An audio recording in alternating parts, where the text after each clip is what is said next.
her talk. I don't know there is much I can say, because she pointed out the problems minorities facing all over India. I am more regional, coming from Punjab. I go to Punjab. I was a young man, 22, 23 years old, when I came to this country to study. And I occasionally go visit India. And I spend most of my time in Punjab. So I can talk about the examples I could give about many you can call discrimination, you can call injustices that have been suffered by the people in Punjab. Right from the inception, when in 1947, Punjab was divided. That was injustice. Injustice to the Punjabis. You know, my primary school teacher was a Muslim. It was the British who were ruling at that time. Like many of you who are my age or a little younger, if you come from a village, you sat on a carpet. You were taught with a slate or a putty. Every day you wash and come back to the school next day, fresh. People succeeded. The students excelled. You're talking about IAS and all those exams. Those students from the villages could also aspire. But what's happening now after partition? The schools are neglected. They're understaffed. Only villagers who can send their kids to school are the ones that are relatively richer.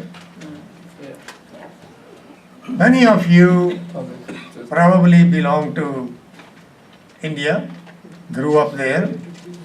You know, in the 60s, India imported wheat. India was dependent. Then suddenly became a green revolution. I don't know how many of you have heard of green revolution. That affected Punjab. Punjabi farmer started producing 4, 5, 6 times more what they did before the green revolution. Do you know that Lil Punjab used to be the food grain of India? They supplied 70% of the food grain to the rest of India. The thing I want to bring to your attention is, after partition, Punjab has been further divided into 3 parts.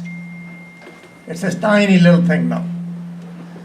The water that we used to call Punjab, the land of 5 rivers, there's no water. If you go to my village, when I was a young kid, I could sit on the bank of my well and I could draw the water out. Now how deep it is? 200 feet deep. 200 feet deep. What do you think of the plight of the farmer is? Farmers are committing suicide because every year or every other year they have to put a new bore deeper. And that costs a lot of money. Deeper you go, more costly it is. One day, all those families that you have left behind will suffer. You may not live in Punjab, but your food granary is going to be exhausted. So everything is going to become more expensive. You were talking about the history.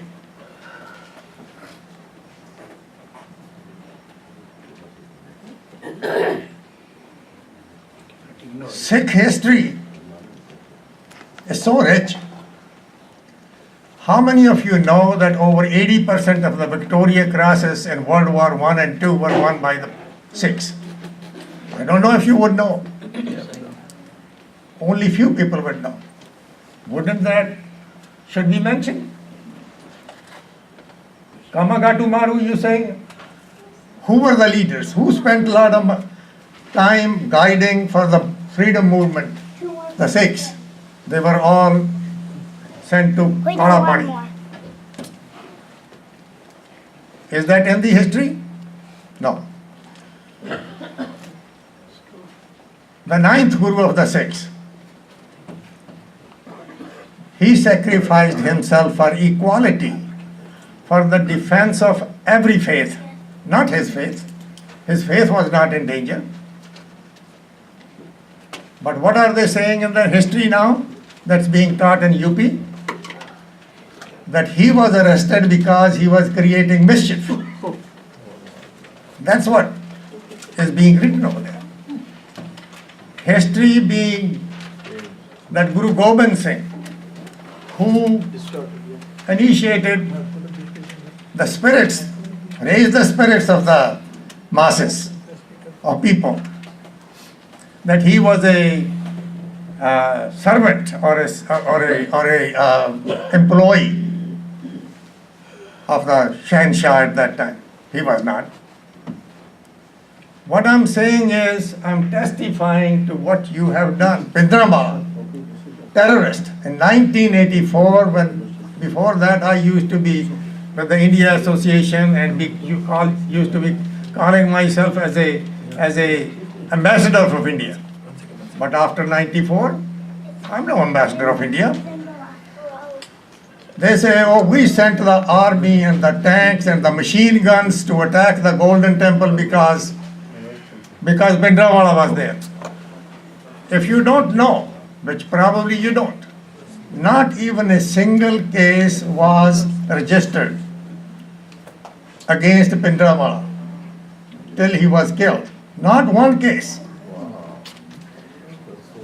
Naturally, when Babri Masjid or any other Makkah or something else is attacked, what do you think you are going to do?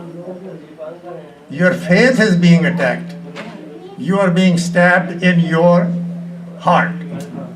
That's what I felt in 1984.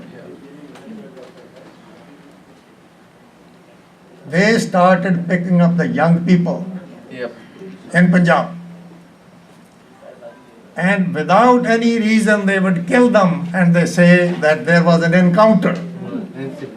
That's why we killed them. Now, genocide. You know, the young people from that who were supposed to be married and produce children, that generation is gone.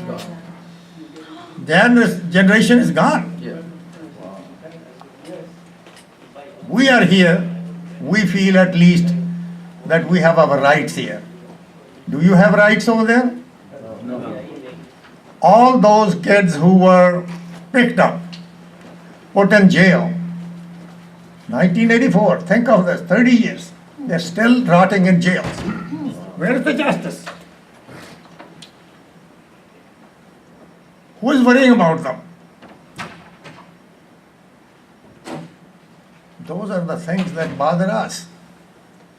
We are in pain when we look at the plight of our brothers and sisters back in India. We call India a democracy. We call India my motherland. If it's my motherland, it's not going to make a mistreatment whether it's a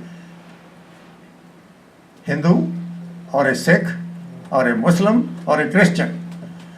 They will treat all of them equally, with equal justice.